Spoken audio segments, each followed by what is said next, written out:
Hello, everybody. Welcome to today's broadcast. My name is Jeff Swanson, founder of the Plan Bible and Jeff Swanson Ministries, and we're glad you've tuned in. Today, we're going to answer this question: why is America so blind to the truth? It just seems like people are totally blind. Well, we're going to answer that right after this, so don't go away. From the beginning, there was a plan. From creation to Christ's resurrection and his future return. The plan is Bible history as revealed to the prophets. When reading your copy of the plan, you will see all the verses of the Bible in chronological order, grouped together to help reveal God's master plan. Available in both King James and NIV, this ebook will help your study and understanding of God's Word. Go to www.planbible.com for more information. Well, welcome back. We're answering the question today: why is America so blind to the truth? It just seems like truth is so hard to find. It seems so foreign to us today. Are our legislatures, are they trying to present the truth? Is the media trying to find the truth? Are the court systems looking for the truth? Are the election officials giving us the truth? Or could forces be at work suppressing the truth? Well, let's look into the Bible. This happened in Israel. They fell into darkness, idolatry. Greed brought them into the darkness. And the fruit of greed is one thing: it's deceit. So in other words, here's what happened. Israel, a long time ago, they found themselves greedy for power, greedy for gain.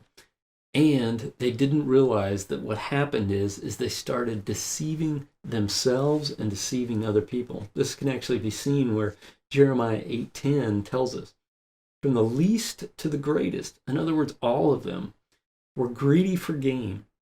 Even the prophets and the priests alike all practiced deceit. So here you see it. They were all looking for greed, and the fruit of it was deception. So let's look at the definition. Webster's 1913 actually has a best definition of this. Greed: it's an excessive desire to acquire or possess more than one deserves. Even goes on, the second definition says an insatiable desire for wealth. Well, what's that insatiable mean? It means unable to satisfy. It means no matter how much they get, they always want more. Sounds familiar? Sounds like today. Well, one thing that most people don't realize is that greed is actually fear-based. It's always fear-based.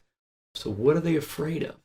Well, the two big fears: fear of not gaining what they desire, or fear of losing their desires. And what are the two biggest things on this list? Well, the fear of losing wealth, fear of losing power. Those two things are the forces that we actually see at work. You see, in James, actually 1:4-1-2 actually gives us the origins of greed. What causes fights and quarrels among you? Don't you know they come from the desires that battle from within you? You desire, but you do not have, so you kill. You covet. That means you want what other people have, but you cannot get what you want, so you quarrel and fight. Sounds like today. Quite a bit's going on. Well, the Bible actually clarifies that greed is actually idolatry. Colossians 3:5 says, "Put to death, therefore, whatever belongs to your earthly nature: sexual immorality, impurity, lust, evil desires, and greed, which is idolatry." And the Lord actually explained this to me. January 27th of 2009 gave me this definition. I find it amazing that this was almost 11 years ago, and yet it's very, very pertinent to exactly what we're experiencing today. It's how greed takes on many forms. He said this to me: "Jeff, my son, greed can come in many forms. Greed for knowledge, greed for sex, greed for power, greed for money. All of these things come from lack of self-control. And where there is no vision, the people run wild. They're unrestrained." You see, greed for power is the worst kind. This is the Lord's own words. It's usually cloaked in deception.